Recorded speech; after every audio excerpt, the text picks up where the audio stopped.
morning, everyone, and welcome to today's exciting virtual event on how to find great real estate deals.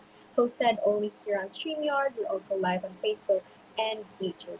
So, welcome and hello. I am Sophia, your host from the Real Estate IQ marketing team, and I'm all thrilled to have you all join us here today for what promises to be an insightful and action packed session. Today, before we start, I would like to introduce ourselves. We are Real Estate IQ, and we are a lead generation company that offers many solutions to your real estate needs. So whether you're looking for education, for leads, for a community to be part of, to help you get through your deals, win your first deal, then you've come to the right place. And we're so excited to have you here with us. So, again, today we will dive into the world of real estate investing with none other than our speaker for today, Steve Liang. He's one of the co founders of Real Estate IQ, and he is a powerhouse in the real estate industry. He's a speaker, a mentor, and also an innovator, and he's a leader, again, in the real estate scene. And he's here to share his proven strategies for uncovering high potential real estate opportunities. So, without further ado, I want to welcome to the stage Steve. Hello, Steve. Hi. Hello, how's Hello. everybody doing? Welcome, and let's get started. Okay. Well, first of all, I want to congratulate you for joining us and learn how you can take control of your investment and your financial future. So, we're probably all here because we know real estate investment it can be very lucrative if you know how to do it, right? The key words are how do we do it? And you probably personally know somebody who has invested in real estate and have made a big gain over time. They have made big profits, or they have built a substantial wealth through real estate. So the question is, how do we get into this real estate game? So we're going to learn a lot about the game and how do we make big profits. What are the ways to make these big profits? And a lot of details of how we do it. So first of all, a couple of success stories just to kind of show how lucrative real estate investment can be. Here we have a success story. I believe it's in Dallas. We're looking at $46,000 of profit. This is in Carrollton, which is, I believe, it's in Dallas County, the part of Carrollton that's in Dallas County. The other one is in Dallas, $85,000 in profit. Some people make that much in a year, right? In a yearly salary, or maybe some are, it could be an aspirational number for some folks. So in just one deal, you can potentially make this much. So the natural question is, how do I find these deals and how can I make money from these deals? So we're going to talk about all these, and we're going to dive in detail today. So my promise to you is that at the end of this webinar, you'll understand how you can find great deals. You'll understand the formula that you use to identify the deals. From a kind of experience standpoint, if you're a new investor, this is a really good place. You can get knowledge and get it started. Actually, we just had a last module and a couple of questions that we have, which is about, how do I make sure that I'm giving an offer, or am I gonna figure out what is a good deal? So we'll be addressing that. And if you're an experienced investor, you want to know how to generate leads and you want to look for new ways to find deals and generate leads, this would be a really good place too. From an exit strategy, finding deals is the start of everything, right? Lead generation. So wholesale, fix and flip, buy and hold, it all applies. So just a reminder, I have found that turning off notification and distraction is a big part of productivity and focus. And so just want to encourage you to do that. And also use the chat to introduce yourself. I have found that the folks that get connected and stay connected during classes, they tend to do more business over time together. And so make sure you're taking advantage. You're already here. We're spending the time here. So just make the most out of your time in this class. Okay, so make quality connections.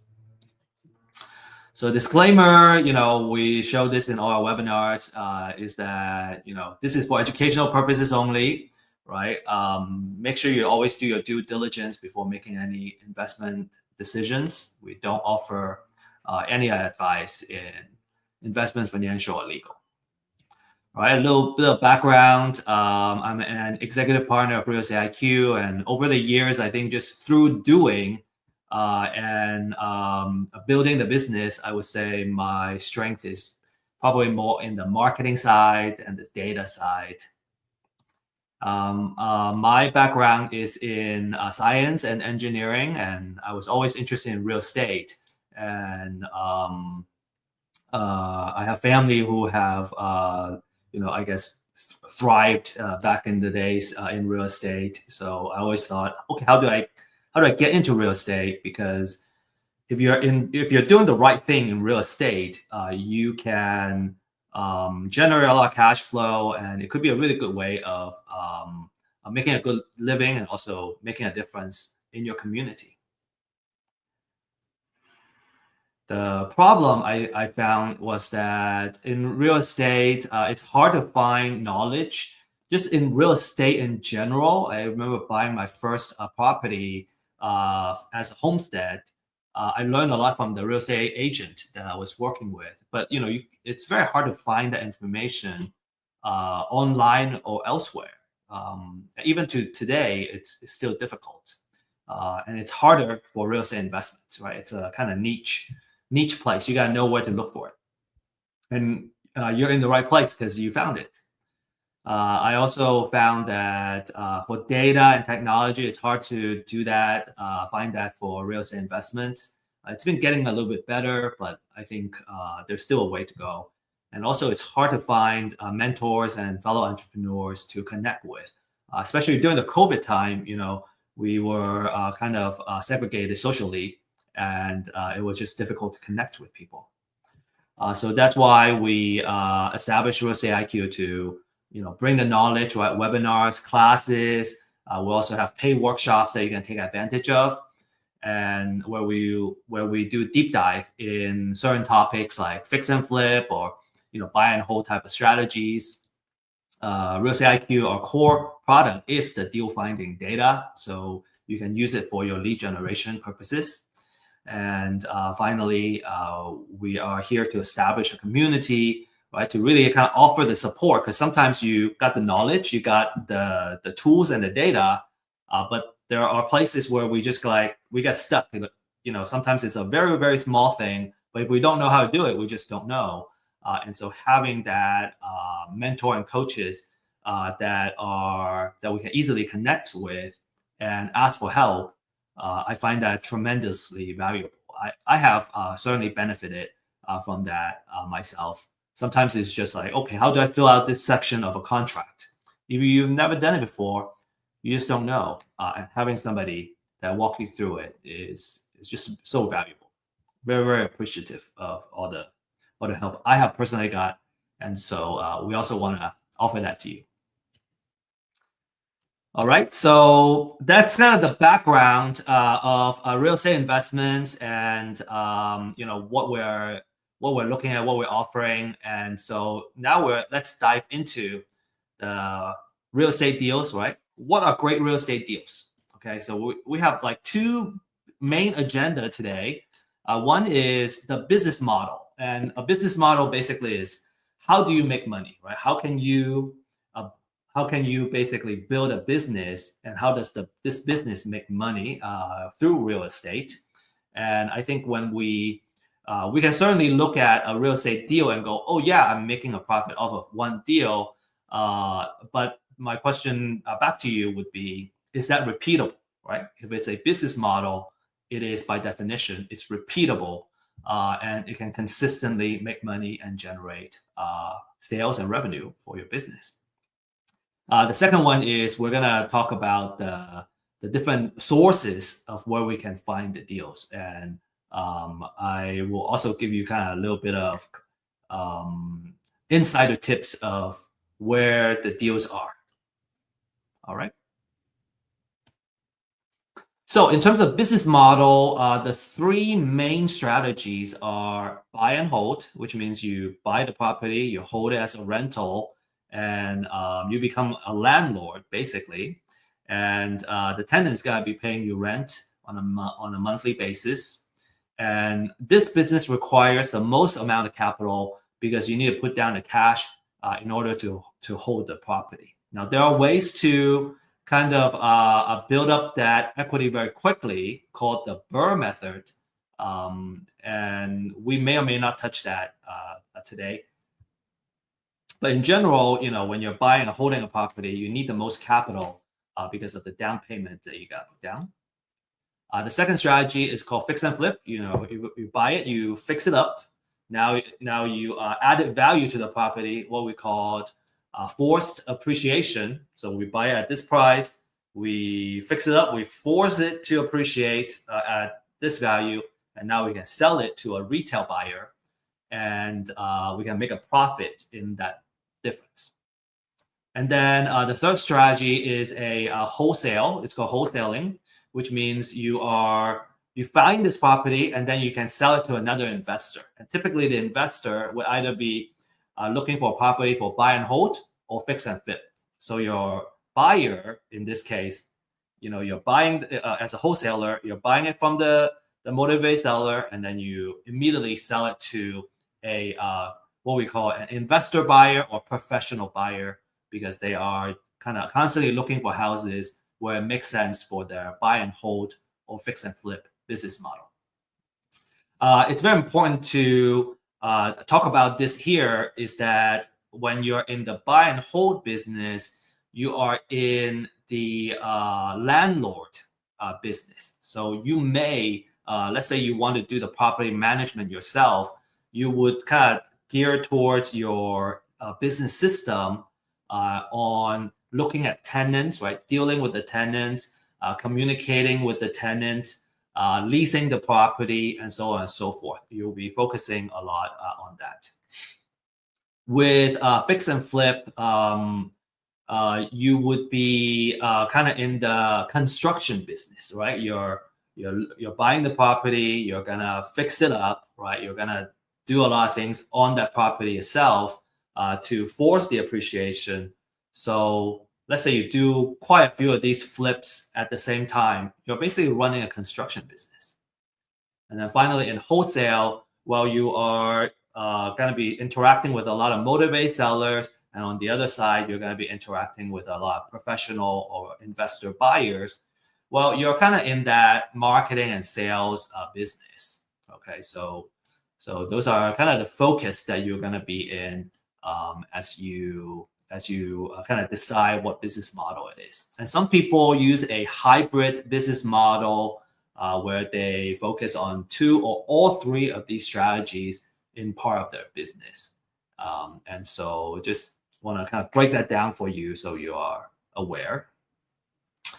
In terms of capital, I already talked about buy and hold needing the most in general, because you need to put the money down. Fix and flip, it's going to require less personal capital if you borrow money from a hard money lender or a private money lender, which is what a lot of fix and flippers do. Now, in order to get funding and financing, the lender usually wants to see that you have some skin in the game. They want to see that you have enough liquidity to at least pay the monthly interest payments for this short-term loan for this fix and flip project. We have had a couple of lenders coming on our platform and really talk about it. I specifically ask about the liquidity type of requirements. And then for wholesale, in general, it doesn't need much capital at all for the property itself. Maybe you need some transactional funding to help with the transaction to happen. You will probably spend most of your money in lead generation and marketing systems. Okay, those can add up, but in general, it requires a lot less personal capital. This is a very popular strategy for folks that are just getting started or they're young. They don't have a lot of cash right now because in wholesaling, you don't need a lot of money to get started. And typically you get 7,000. I've heard an average deal you can make about $10,000 just by finding the property, putting it under contract, and then turning around and selling it to a professional buyer. So, okay, so now let's look at some numbers. Okay, for buy and hold, a very important rule of thumb is called the 1% rule. And we always use the 1% to calculate the offer price, okay, for single family properties. So the 1% rule basically says that if I buy this property and I can rent it out for 1% of how much I buy on a monthly basis, then it would be a good deal. So it's just a very kind of rudimentary, preliminary rule, general rule of thumb, right? Because when I see a house that's say $150,000, I go, okay, can I rent it out for $1,500 a month? Right? It's a very easy way to kind of run the calculation.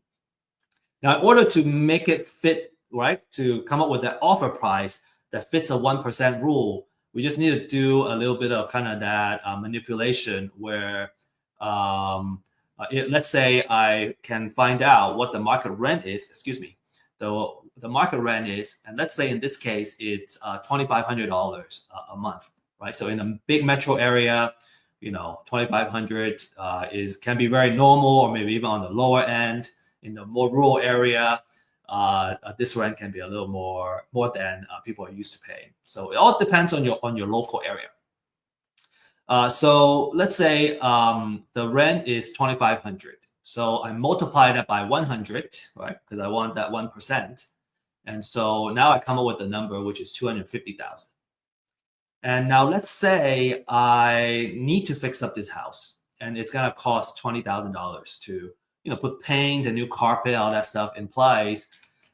Then when we subtract that from the 250, then I would know that my distress offer is $230,000. So in other words, if I kind of go from the bottom to the top, is if I buy at 230, I add the repair cost. So now my entire kind of out of pocket or entire spend is 250,000.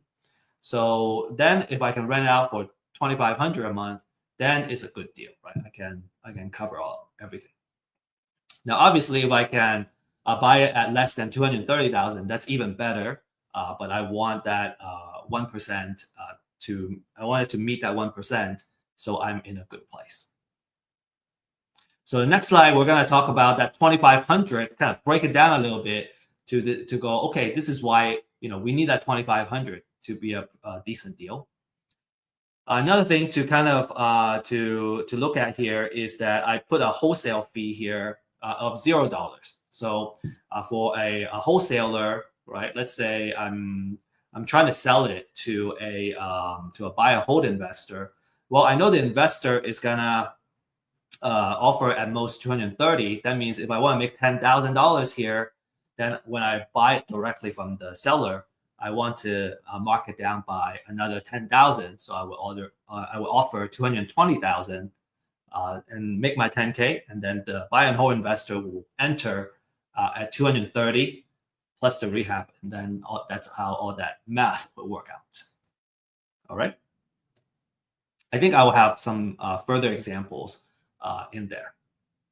Okay, so this is just an example. Okay, so for that $2,500 per month, it needs to go somewhere. We are not pocketing where we cannot pocket everything, but it makes sure that we have enough monthly cash flow to make this worthwhile. So in this example, right, let's say the mortgage is $1,200. Right, there's also property taxes, there's insurance, there's HOA and maintenance and all that stuff. So when we subtract everything, then a monthly cash flow is $575 on a monthly basis. So that would be a good example, right? Because we already factor in that 1% rule. Now I have a cool monthly cash flow, just sitting there and kind of making money for me. A couple of things that you want to kind of pay a little more attention to when we go a little bit deeper is that if you hire a property manager, they're going to take some of that cash flow. And then if there's some repairs, maintenance, again, we kind of have this already accounted for here in this calculation. But when we're talking about $500, $600 on a monthly cash flow, that's a pretty good deal. So imagine you have not just one, but 10 of these, right? So if I have 10 of these houses, then I'll be making $5,750 a month, which is about $69,000 a year. If it's 20 houses, it's 138,000. So that's a really good way to kind of make money, letting your properties working for you. Not to mention that your mortgage here, there is a part that pays the interest of the mortgage that's tax deductible, and then there's a part that goes towards the principal, which builds up your equity. So there's also, in addition to kind of that cash flow, there's also kind of additional benefits in the buy and hold. And like I said, you're in the landlord business. You either be working with a property manager or you're going to be property managing yourself, dealing directly with tenants, and you'll be paying a lot of attention about getting the place leased at all times, right? The vacancy can kill your profits. So you want to make sure that you have a good occupancy. You want to make sure the place is leased and constantly producing and generating cash flow. So vacancy and tenant quality are typically the two key things that you want to watch out for, because if you don't, it can eat up your profits. Okay. And we have, I personally have had experience where vacancy takes away, it's like a property sitting vacant for like 5 months, and now for the year you get a loss. Okay, so really kind of pay attention to it. So really stress that buy and hold is a great wealth generator. So if you can find a good deal, you can afford to hold on to it. Many things are working for you to help you build wealth. Number one is the cash flow. We just kind of talk about that.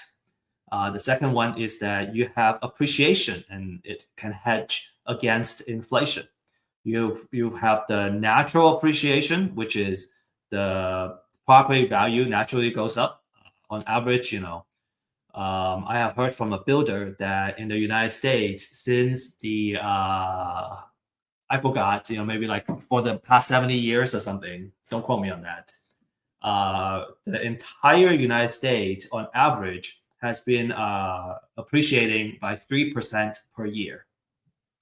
And that's the entire United States. Some metro area where it's growing faster, maybe doubling that. So you might have seen your property, if you have been holding properties, that the value has doubled in like 10 years, right? We have that rule of 72 to come with that. If it doubles in 10 years, then you're looking at about like 6%, 7% of yearly appreciation. So that's natural appreciation. I kind of talked about the forced appreciation, which is you're actively like fixing up the property to bring it to the market value. So if you bought it at a good price, you force it to appreciate, and now it's worth more. So that's two things working for you. Natural appreciation, more passive, right? As the market goes up, you go up. Forced appreciation is more active. You fix it up and you bring up the value. You also have tax savings, right? You got depreciation, taxes can be written off.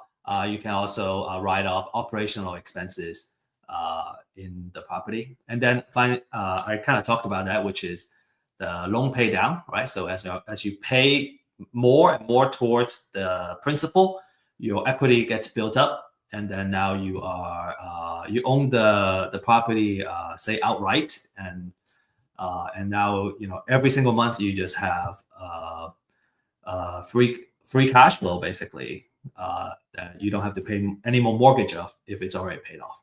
So you have like kind of four main things working for you when you do buy and hold, which is a fantastic way to build wealth slowly through real estate. A lot of people love that. All right, so next let's talk about the fix and flip. And in fix and flip, we do the 70% rule. So that's another rule of thumb, right? So we talk about a 1% rule of thumb. I kind of talk about the rule of 72, which I didn't really go into too much detail. We can deep dive into that another time. The second main rule is the 70% rule. Okay, so for the 70% rule, you use the 70% rule to calculate the offer price. So what that means is, well, I want to only put in as much as 70% into the property because I need that 30% to pay for all my other costs and still make a profit. That's basically what it is. So if I know what the after repair value, which is the market value after the house is all fixed up, if I know it's $500,000, I take 70% of that, and that would give me $350,000. And let's say in this example, the repair budget is going to cost $70,000. So we subtract all that stuff, and our distress offer would be $280,000. I talked about the 30%, so let me give you an example of what the other 30% could be. In this example, okay, so 30% of the 500,000 is 150K, but we don't pocket all of that, okay?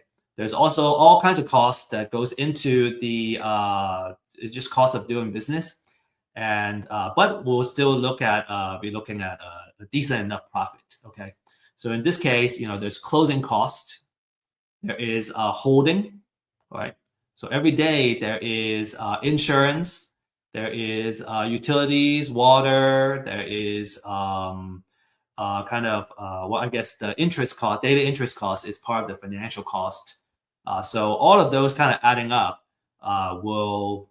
So you as a fix and flipper, you want to manage your cost, and I think in general is by reducing your holding costs by making sure that your project doesn't run a long time, because the longer it takes, you're going to have a higher holding cost, and then your financial cost is going to be more as well if you got the funding from either private lender or hard money lender.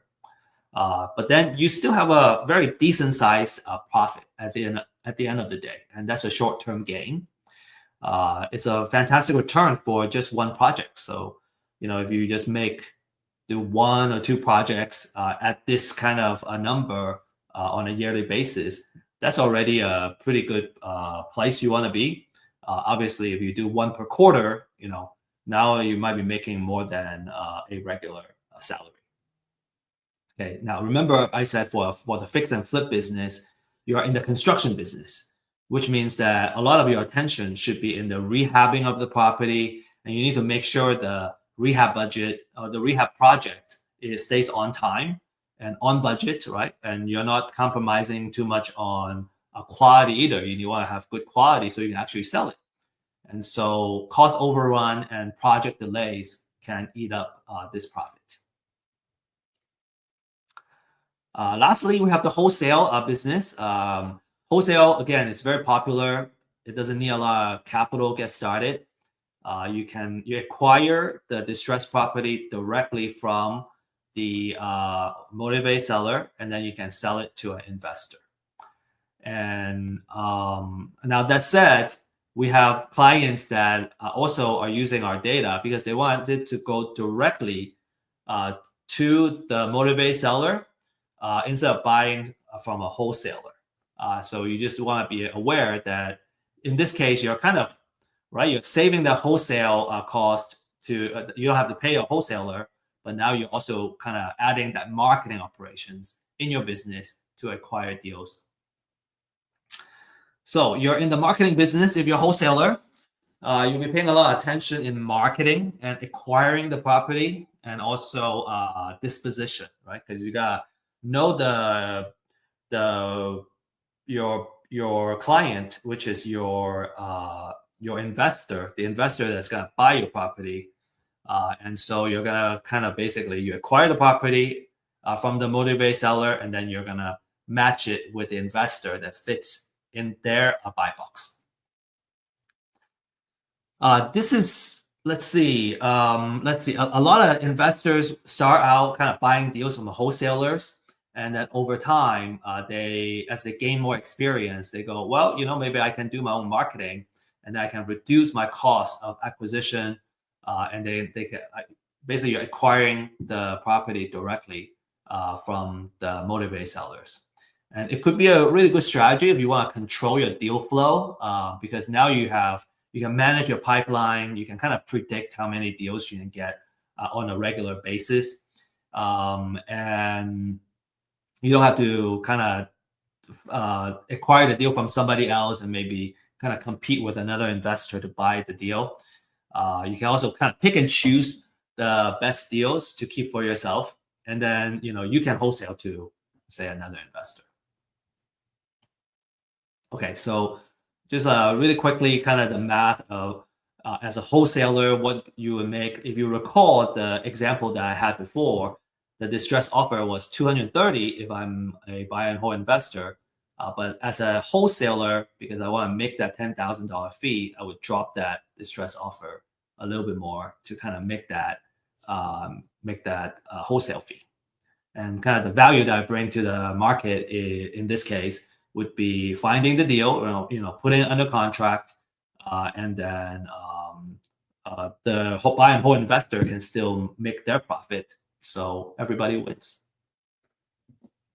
And then on the other case, for selling it to a fix and flip investor, I can mark a wholesale fee. In this case, I put $20K in here, and it's really about what the market is willing to bear. So let's say I can put, if I want to charge 10,000, okay, then I would offer at 230. Excuse me, 270. If I want to make $20,000, I would offer it at 260. Right? It's the most important thing to know is that I know at 280,000 it makes sense for a fix and flip investor, and so how much I make is gonna be between that and how much the seller is willing to accept as an offer. Okay, so another side I want to offer is just another perspective is that let's say I'm the fix and flip investor, right? And I'm doing this marketing myself. Well, instead of offering 260, I can offer up to 280,000. So I'm going to be more likely to win the deal if I'm competing with a wholesaler, and because I can offer more money. And so I have a little bit of an edge if all things are being equal. So that's also why some of our fix and flip and buy and hold clients, they wanted to do the marketing themselves because they're more likely to win the deal because they don't need to make the wholesale fee. Okay, so to recap kind of this first half of the webinar, buy and hold, you're in the landlord business, you need the most capital to get started. And maybe right now is a good time to say that there's a way, let's say you're buying a distressed property that needs to be rehabbed. The strategy is called a BRRRR method, BRRRR. You buy, you rehab, you rent it out, and then you refinance, and then you repeat. So when you're doing that, then it requires less kind of personal capital to do the buy and hold. So pay attention to that BRRRR strategy. We have material that talks about what BRRRR is. We actually have an ebook about BRRRR, and you're welcome to look for that and download that on our website. The fix and flip business, okay, you're in the construction business. You're going to be managing contractors. You're going to be looking for the project, making sure it's on time, it's on budget, and you can sell the finished product at the after repair value. Okay, and then wholesale, you're in the marketing business. It's about how many leads you can reach out to, and also closing the deal, and then turning around and finding a buyer for this particular property. So you can make your wholesale fee. All right. Okay. Here is the secret. Okay, this is the I wouldn't say a more important part, but this is certainly a really important part, which is what are the secrets of finding great deals, right? All the business model talk is great, right? But how do we put that into action? How do we find the deals? Because when I find the deal, I can make the profit. So it's all about finding that deal. And experienced investors, we know that money is made when you acquire the property at a good price. When you are able to get the property and there's enough equity in the deal, right? There's enough, if it's at a good price, it wouldn't be hard to find funding. It wouldn't be hard to find a partner and get everything done. So, everything starts from finding a great deal. And the secret of finding and acquiring great deals is having motivated sellers. It's about finding and locating the people that motivate to sell for whatever life reason it is. And I would say that in general, there's a need for immediate cash, for one reason or another. And we'll talk about the different life reasons. All right, life happens, and because of that, they are in some form of financial distress. And because real estate is not liquid, in order for them to sell quickly to address the life situation, they tend to need to accept a lower price than what the market is going for, so they can sell quickly. And I think I'm just gonna leave it at that. There's so much more I can talk about. Okay, so the concept is called live data, and live data is basically a signal of something that's happening in the person's life. And life happens like every day, everywhere, right? Life happens to all of us. It's universal. Every day, new babies are born, and some people die. So every day, some people get married, some people get divorced, and sometimes they get into financial trouble. And so if you kind of start thinking about the stage in someone's life as they grow up, have kids, get married, have kids, stay in the marriage or get divorced, they get old. There are stages in their life where they're more likely to buy something, sell something, and so on and so forth. So if we can kind of really capture that information, capture that data, capture that life-changing events is what I call it. And for those who have have been on Earth for a couple of decades, you probably have personally gone through life-changing events. Sometimes moving from one place to another can be a big life-changing event for some people. You agree that life events are so powerful that many times all we can do is kind of play catch up and deal with it, deal with life. So imagine that if you are a marketer, right? How valuable that data is, because when I know that data, I know kind of in general what they need. And so if I know this person is about to get married, I can kind of predict that maybe they're already looking to buy another house, or in a couple of years, they're going to be upsizing, and then they're going to want to buy another house and probably move from, let's say they were living in the city before, they're going to want to move to a bigger place in the suburbs. And so, just kind of in general, in theory, right, the different products and services that you can offer them is tremendous, right?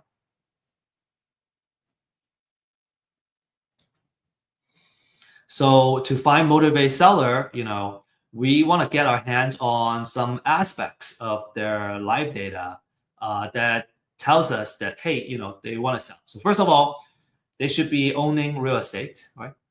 And then there should be some kind of financial distress or motivation to sell. and they need to sell really fast in order to get out of a bad situation. And we'll talk about the different motivations shortly. And that's actually the next slide. Okay, so we'll talk about the different motivation, and I call it the different sources of motivated seller.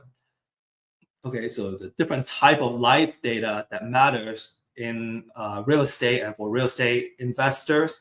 And you can imagine like this is the kind of data that also makes sense for a real estate agent. If you're in the listing world, you're looking for folks that are motivated to sell. Now, some you can help as a listing agent. Some are a little bit harder to help. Say it's like a foreclosure and they get foreclosed very quickly. It's much harder to sell, truthfully in the MLS market because they just need to sell quickly. Okay, so the first one is the pre-foreclosure. Okay, because their house is about to get foreclosed. They're about to lose their house in an upcoming foreclosure. And it could be next month, it could be a month from now, and all that. We want to know what the auction date is on the property. A lot of investors, they love this list. It's actually one of our kind of most popular lists because these motivated sellers, they're in a desperate situation where they need to sell really fast. So for pre-foreclosure, you're reaching them because before their house hits the auction, and you can directly negotiate with the buyer. Let's see. So a couple of experience I can share is we had a candid REI kind of joining us and sharing how they market to the foreclosure pre-foreclosure list, and their approach, which I find is much better too, is that obviously you can just approach them and go, hey, you want to sell your house. And you may get a lot of bad words and hostility thrown back at you because, in a normal circumstance, who would want to sell their homestead, right? Some people want to, and then they welcome that conversation. Some people may not want to. And I have found what has been useful has been that if we position ourselves as their advocate, we can position us as, because most people don't want to go through the foreclosure. They want to stop the foreclosure.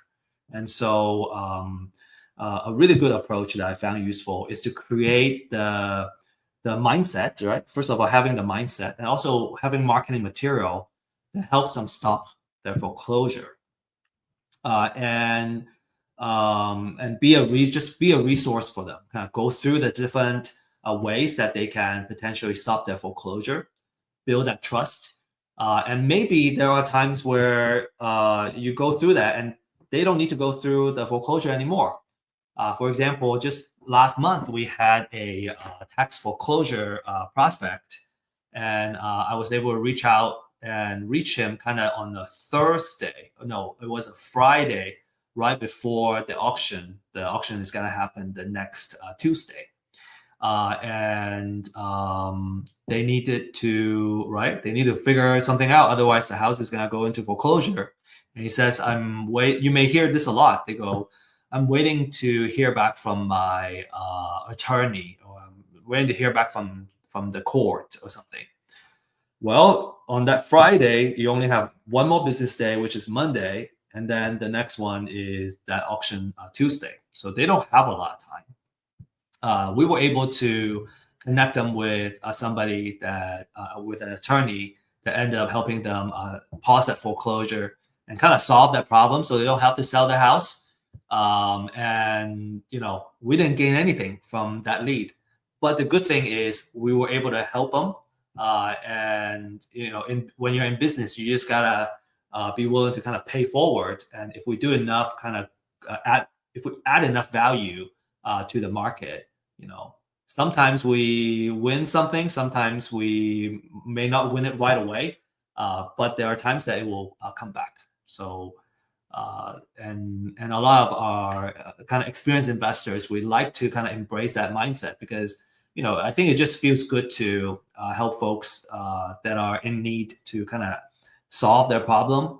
And there's always a percentage where they kind of get to a point where they go, okay, I have gone through everything. There's no other option. I have to sell to someone. And if we have been just so valuable and we are able to build that trust, we're gonna kind of be that person to acquire that property. And I really prefer to be in that position than trying to take advantage of someone else's situation. Okay. From a pricing standpoint, these lists are not cheap. They're about $80, $90 per county. So to cover a metro area, you may need put $200 to $300, sometimes maybe even upwards of more than $300 on a monthly basis. And you don't have to mine this information, right? This is kind of public information, to be honest. But you don't need to spend all that time to find the information and do the research that you need. $200 to $300 is actually a really good price to get into this. So for Real Estate IQ, we have a disruptive pricing that we'll be sharing kind of at the end of this webinar, just to make sure that we are offering really, really awesome data to help you get started and find success in the real estate investment game. All right, the next one is called the appointment of substitute trustee. And what this is that a lot of savvy investors, they like to reach out to the property owner before they hit the foreclosure list. And when we look at the foreclosure process, what happens is when a lender wants to start the foreclosure process, a national lender will typically name a local trustee before filing for foreclosure, before filing for that foreclosure paperwork. So the appointment of substitute trustee is de facto a signal that the house is going to go into foreclosure. So that's why we call it a pre-foreclosure. By targeting these homeowners, what you do is you get more time to market to them and build trust. And it could potentially give you a leg up over your competition. You could be the first person that reaches out to somebody that is going to eventually go into foreclosure. We have a very popular class. It's called The Secret of Building an Endless Deal Flow, that focuses on how to put together a marketing campaign and building a consistent pipeline for deals. And if you are interested in kind of, building, learning more about marketing and nurturing leads and all that, which is, very fitting to this type of leads, I would highly recommend that class. Okay, next we have probate. So heirship and guardians are all kind of related to this category. So what happens is if someone owns real estate property and they pass away, and they will end up leaving the property to their heirs. And if there is a will in place, it will go into probate. If there's no will in place, it will go into an affidavit of heirship. And when it comes to kind of the handling of the estate, well, the house is an inheritance, right? Maybe there are a couple of potential motivations.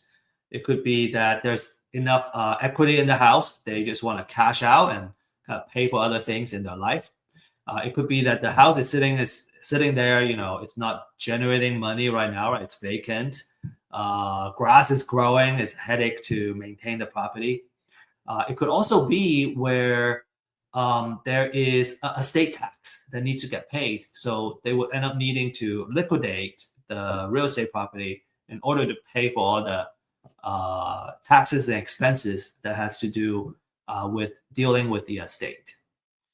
This is a very, very lucrative type of lead, and the market is about $3. Some may even charge $5 for every one lead, because they're so lucrative. A lot of experienced investors, they love probate because there tend to be a lot of equity in the house. It could be where the house has already fully paid off, or they have been paid off for so many years, they have been paying down the principal for so many years that there's a very small amount of loan that's still being owed, and there's just a lot of equity in the property. And when it comes to the heirs, a lot of times they just want to cash out. They don't really care about maximizing the how much they can get on the market, and they would just sell it to an investor. Now, obviously, different cases are different. There are some heirs they want to sell it on the market as an estate sale, and because at the end of the day, they want to kind of maximize how much they can make out of it. So, but anyway, the probate can be extremely lucrative.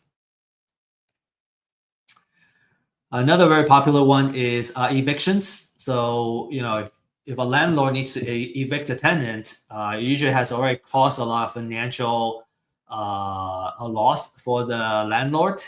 The tenant may have ripped the house apart before they get evicted. So these landlord may maybe just like, hey, I I bought another house and I didn't want to sell this house, so I turned this into a rental property. But I didn't know how much work it takes to be a good landlord, and I'm just tired of dealing with this loss. I know of a lot of professionals, say they're in accounting or they're CPAs. They just don't love being a landlord, and so they just want to exit, and that's also a very good motivation to purchase the property from them. And another potential scenario is it's a landlord that has a portfolio. This is a professional landlord, and they just want to cash out and they retire. And that's also a really good opportunity for you. Another one is divorce. They need to get cash out. There could be pending lawsuits. There could be something that forces them to one of the party to sell the property. Maybe they just need to sell it and kind of split up, and so they're also very motivated to sell.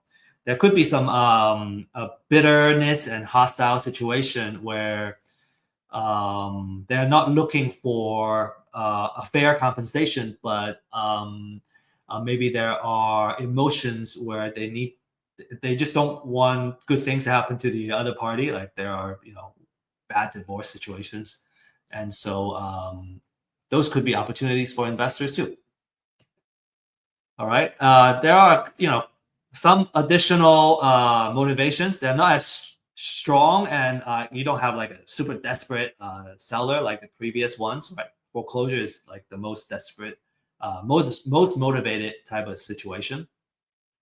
So if you see delinquent taxes, that's a property tax situation, and so that's usually a signal that they are in financial hardship at the very least.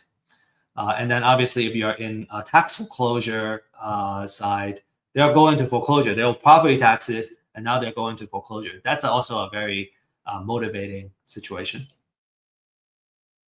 And then you have kind of some other signals. You have a tall grass code, right? If you don't maintain your grass and your lawn and the grass grows really tall, well, the city may come and write you up, and then now you have a tall grass code violation. Maybe there's an exposed roof, bad roof, place is unsafe. Maybe nobody lives there, and so those also it's either that they cannot keep up with the property, or it's a vacant property, and so these code violations are also very good distress signals. Okay, last but not least, there are also more signals, but like these are kind of the major ones. The last categories I will share with you is the liens. So if you owe Uncle Sam money, right? If you have an IRS lien or a mechanics lien, is usually kind of placed when there's a contractor or subcontractor. They place a lien on the property itself. They didn't get paid, or there's a big hospital bill and the hospital puts the lien on the property. So all those are kind of the liens that gets put on the property, which is also a signal for a stressful situation. So this is where kind of we talk about, okay, we can if they're not super distressed, maybe we can use a nurturing campaign to build trust and see how we can help and purchase their property. And also another technique that savvy investors do is they do what's called list stacking.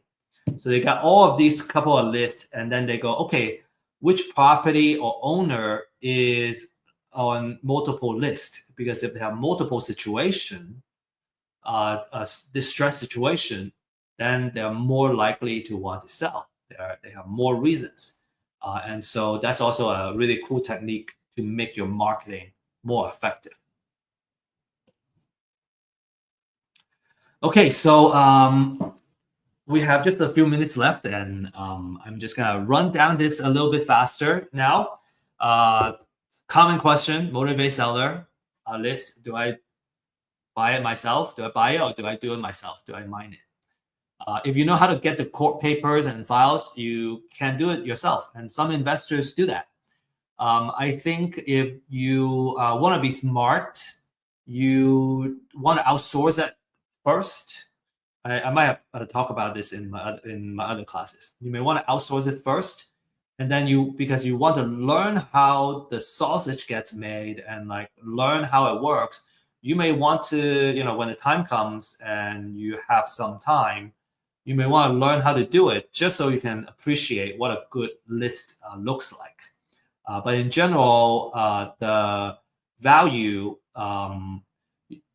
because it doesn't cost that much for this motivated seller lead list, we generally recommend our clients and our members to outsource this, buy the list, and focus your time and energy in marketing and outreach, right? Doing cold calls or do driving, door knocking, what we call door knocking, on these motivated seller list. Okay. I would say that for low value activities, right, you want to outsource as much as possible. Okay, so foreclosure, showing you how you can do it. You can Google your county name and then put notice of sale, and then you should be able to find that. And this is what the notice of substitute trustee look like. These are kind of the information that you need to kind of these are all kind of relevant information that you need for every notice. So this is another example. So different notice have different formats. Okay, so the most important thing is the address, the owner, and the trustee information. And then what you want to do is you want to research the property information, how much you can assess it. And then you would need to go to the deed of trust and find the loan information. So it does take quite a bit of time to find that information for every single property. And these are the key information you want, the address, bedroom, bathroom, all that stuff. And on the right side, you have the financial information, the equity percentage, how much loan, what kind of loan it is. All those are like kind of the data that you want before you start working on the information. I'm gonna skip due to our time. Takes about 15 to 20 minutes of research per record, and so we're talking about thousands of records. All right, so it's much easier to focus on our outreach effort. Is kind of our point. So the quality of the list is very important. You want to pay attention to the update frequency, how fresh it is, the extent of research, because you need that information to make further decisions. And then, if you're going to outsource it, the training of the staff and researchers are also very important. So again, the key elements of the quality lead list is very important. So I guess kind of the conclusion here is, yes, you can do it yourself, but there are things that are just not worth it. So especially when they're readily available, it's much easier to outsource that and focus your energy in the marketing and the outreach. Because at the end of the day, we don't really want the data or the lead. We want the deal.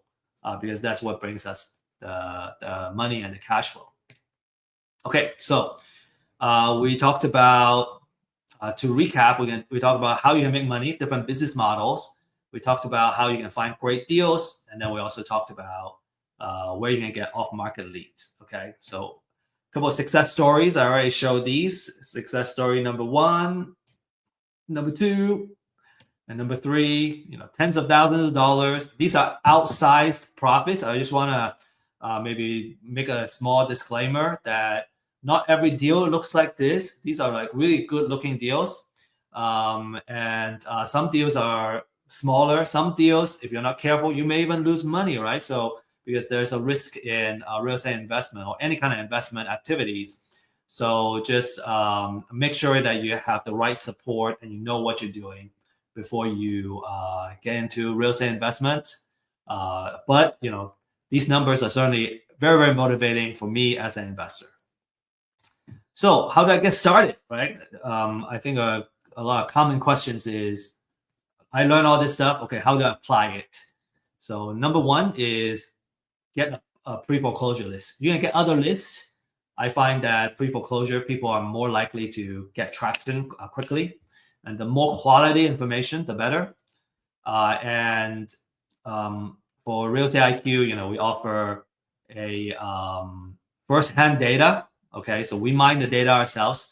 So you get the freshest data available. You get the extensive research. We went to 3-4 different sources to come up with the information to get the estimated equity. And then for a limited time, you still can access this disruptive pricing. Number 2 is to find a mentor or coach that can really hold your hand and walk you through it. You can certainly do it yourself. It's just so much easier to have somebody that we can reach out to, because I think it's easier when we don't have to repeat the same mistakes ourselves. And then when you're really serious about a particular property, you want to be able to do the title research and see all the liens that's on the property. And the cost is between $40 to $75 per property. You may be able to skip that if you're gonna close the property with a title company. They can do some of that research, but you usually need to have the contract in hand and you're ready to close before that happens. So a couple of success story. Justin got new leads, right? A steady flow of influx of new leads to get started. Ismail, an average deal of $8,000. He made 10 transactions already. And then Daryl, got 2 deals under contract. Excuse me, four deals under contract, and about $1 million in that value, and he's expecting to make 10 to 15% of the profit margin. Okay, so if you're interested to learn more, learn more about real estate, ask about our community membership, and what are the next steps. We're here to guide you. And when you're ready to get started, then you can kind of see what the solutions are all about. You can schedule a 30-minute complimentary one-on-one consultation.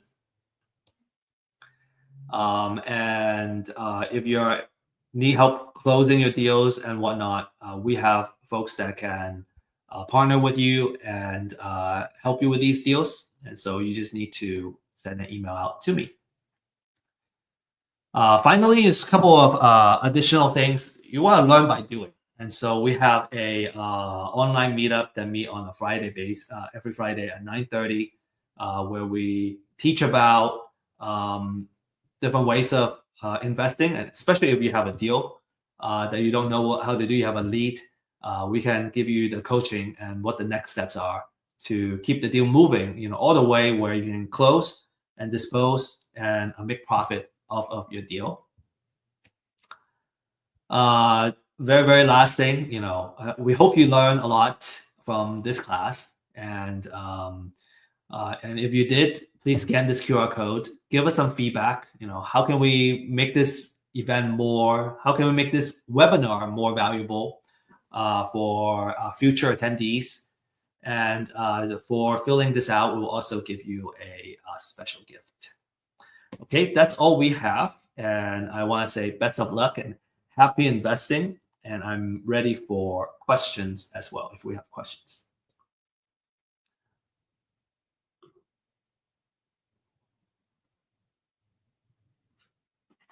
All right. We have a couple of questions here. Okay, some recommendation ask. Tracy is asking, can you repeat again what we can do as an investor? I have low capital, just starting. I would say wholesaling, it would be a good way to get started. It doesn't require a lot of capital. You do need a small amount of marketing budget on a monthly basis, and you want to budget, I would recommend 6 months, okay, 3 to 6 months. So let's say you have $500 every month to kind of invest into this, right, to build your marketing, and you also need your time, right? I would try to say try to be consistent on a daily basis, because having a habit is very important when it comes to getting something done, getting something happen, and having consistent operations. And so kind of have that in place. So for 6 months, you're just obsessed and focused on creating value and getting your deal. So that would be my recommendation. Really good questions. Okay. Maya, can you explain the fix and flip idea a little more? Do we sell at 70% more or 30% more? Okay. Let's see. So this is our formula. 70%. So basically, when you come all in, you would end up making or putting in $350,000. So the house is gonna have $350,000. You're gonna sell it at $500,000. So you're gonna be selling it. You're gonna be making 30% of the after repair value. Okay, that 30% is how much your kind of gross profit is. And I say gross profit loosely because it's not exactly what it is, but you make that 30%, and that 30% goes into paying your other costs, and then you get your gross profit. What marketing do you use to do on your deals? We are using cold call. So basically, what we do is we sign up for the premium plan that has phone numbers, and also comes with email addresses. So that helps us do the outreach of phone calls and also emails. Some people use mass texting as an outreach. I have also used Facebook ads, and those help. Okay, Craig asking, does forced appreciation still work even though the community is not attractive for investors? Does forced appreciation still work? If the community is not attractive to investors, I think that's pretty broad comments, Craig. I would say if it's not attractive if the community is not attractive, is it one investor? Or do you talk to 100 investors and they all say no? Because if that's a no, that would probably mean nobody wants to live there, and the market value is not worth it, right? There's no market value. Usually, your after repair value is based on what houses are selling for in that area, and that's a very it should be an updated market data. And so when that happens, then you have the market value, and then I would say forced appreciation should work. If it's a good deal, an investor should find it attractive. Okay, there's a question about distress offer. Okay, so what's a distress offer? It would when we say distress offer, there's another term called maximum allowable offer. and it's basically the same thing. It's how much we offer to the owner who are distressed, right? Because if they really want to sell at top of the market, they can fix it up themselves. They can sell it at, in this case, at $500,000, but they don't have the cash to fix it up, right? And they're distressed. They need to sell fast, and so that's what we mean by a distressed offer. All right. Okay. So I hope y'all learn a lot. And again, appreciate your questions and you joining us. We do have another event coming up, and that's next Thursday, same time. We have a different format. It's called Ask Me Anything. We have AJ Page joining us, and AJ is a very successful wholesaler. He's from California. I think he hasn't spoken on our platform yet. And so really excited to have him here. He has done a lot of deals in and all kinds of kind of investment strategy. So come prepared if you have questions about, creative offers, title, any kind of deal related questions, how to close deals, what are the best software tools to use for your wholesale business. What are the best lead gen techniques? AJ and I have been kind of talking, and we have exchanged a lot of ideas. And he has gave me a lot of tips too on what he's been doing. So I hope you're gonna learn a lot from him next week. Okay, so it's gonna be at 11 a.m. Central Time, basically same time next Thursday, and that's all we got. So appreciate you guys and have a great rest of the day and have a good weekend. We'll see you next week. And remember, if you're really interested in the deal side, tomorrow at 9:30 a.m. Central Time, we have our MAP online meetup. So we can talk about the actual deals and how do we deal with the deals. Okay. All right. Have a great day.